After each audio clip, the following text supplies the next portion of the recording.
So good morning everybody. Pressure वाले discussion को अपन continue करेंगे।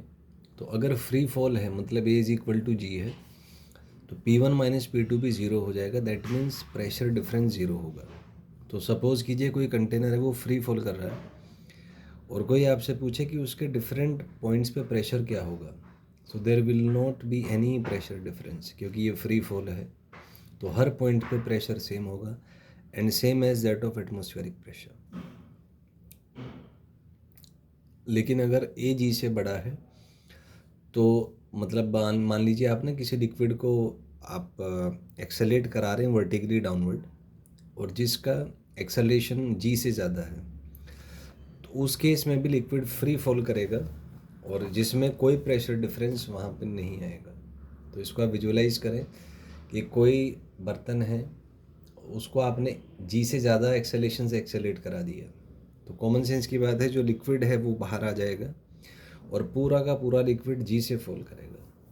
तो उस केस में जो प्रेशर डिफरेंस है वो प्रेशर डिफरेंस आपका ज़ीरो आ जाएगा। अब यहाँ पे हॉरिजॉन्टल एक्सेलेशन का केस डिस्कस करेंगे। मान लीजिए एक कंटेनर है जिसमें h हाइट तक एक लिक्विड भरा हुआ है जो कि रेस्ट में है। तो अगर इसको आप एक्सेलेट करा दें राइट में तो क्या होगा कि लिक्विड का जो सरफेस है वो टिल्ट हो जाएगा। कॉमन सेंस की बात है, लिक्विड पीछे भागेगा और थोड़ा सा टिल्ट हो जाएगा।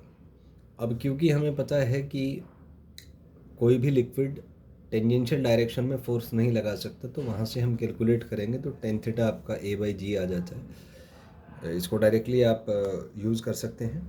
तो थीटा यहाँ से tan inverse of a by g आएगा। तो ये यूज़ किया जा सकता है। लेकिन अगर एक्सेलेशन वर्टिकल है तो हम यूज़ करेंगे tan theta is equal to a by g effective. तो अगर यहाँ पे किसी और डायरेक्शन में एक्सेलेशन है तो जी को हम जी इफेक्टिव से रिप्लेस कर सकते हैं तो वहाँ से आपका टेन थीटा आ जाएगा। Next is a special case of YouTube. तो मान लीजिए एक लिक्विड है तो उसमें अगर यूट्यूब है तो क्योंकि प्रेशर हर पॉइंट पे सेम होगा तभी ये रुक पाएगा, स्टैटिक होगा। तो हम कह सकते हैं कि दोनों हाइट्स बराबर होंगी। वहीं पे अगर आप इसको एक्सेलेट कराएंगे तो अगर हम ये फ्लूइड एलिमेंट मान लें तो कॉमन सेंस की बात है यहाँ पे प्रेशर ज़्यादा होगा क्योंकि तभी ये आगे बढ़ पाएगा। तो यहाँ पे जो अगर इस एलिमेंटल पार्ट को हम देखें तो जो प्रेशर डिफरेंस है यहाँ से इसमें एक फोर्स लगेगा P1A और ये वाला पार्ट लिक्विड का जाहिर सी बात है इस पर इधर फोर्स लगाएगा तो इसका रिएक्शन फोर्स यहाँ पे P2A आएगा। तो इन दोनों का जो डिफरेंस है वो इतने पार्ट को एक्सेलेरेट कराएगा। So difference of pressure is equal to rho l into a. यहाँ से हम जैसे पिछले केस में हमने ग्रेविटी वाले में किया था उसमें था रो एच जी। तो यहाँ पे जी की जगह ए है, एच की जगह एल है। तो यहाँ से आप अगर सॉल्व करेंगे हमने मान लिया कि जब ये आप इसको एक्सेलेरेट कराएंगे तो कुछ पार्ट इसका ऊपर चला जाएगा क्योंकि दोनों साइड में एरिया सेम है। तो अगर इधर से एक्स नीचे गया तो इधर से एक्स ऊपर आ जाएगा। तो जो डिफरेंस इन प्रेशर है बिटवीन पॉइंट 1 एंड पॉइंट 2 तो उसको लिखा जा सकता है एज हाइट से अगर हम कंपेयर करें तो ट्वाइस रो जी एक्स। तो जो P1 माइनस P2 है क्योंकि इस लेवल पे तो प्रेशर सेम ही होगा दोनों में तो 2 का प्रेशर वही होगा जो इस पॉइंट का है और इसमें हमने क्योंकि देखा ये x हाइट का इसमें डिफरेंस है तो P1 माइनस P2 को 1 2 रो जी एक्स लिख सकते हैं and this is also equal to rho l into a. तो यहाँ से कट पिट के आपका x is equal to l a by two g आ जाएगा। यहाँ से हमें कंक्लूजन निकाल सकते हैं कि liquid will move opposite to acceleration. Acceleration के अपोजिट लिक्विड मूव करेगा यहाँ पे।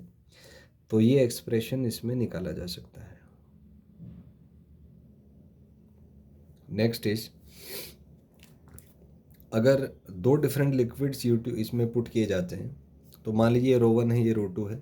तो अगर ये रेस्ट में है तो इसका मतलब है कि यहाँ पे 1 और 2 पॉइंट पे प्रेशर सेम होगा क्योंकि लिक्विड्स रेस्ट पे हैं। तो हम कह सकते हैं कि P1 is equal to P2। तो अगर हम यहाँ से देखें P1 को लिखा जा सकता है कि P नॉट एटमॉस्फेरिक प्रेशर होगा यहाँ पे plus rho 1 g H1 and this is equal to P naught plus rho 2 g H2। दोनों को सॉल्व करेंगे तो यहाँ से rho 1 H1 is equal to rho 2 H2 जो है आपका आ जाएगा। तो यहाँ से हम लिख सकते हैं कि rho 1 by rho 2 is equal to H2 by H1 और rho proportional to 1 by H। मतलब ये हो गया कि जो लिक्विड भारी होगा उसका हाइट कम होगा। वो यहाँ से हम कंक्लूड कर सकते हैं।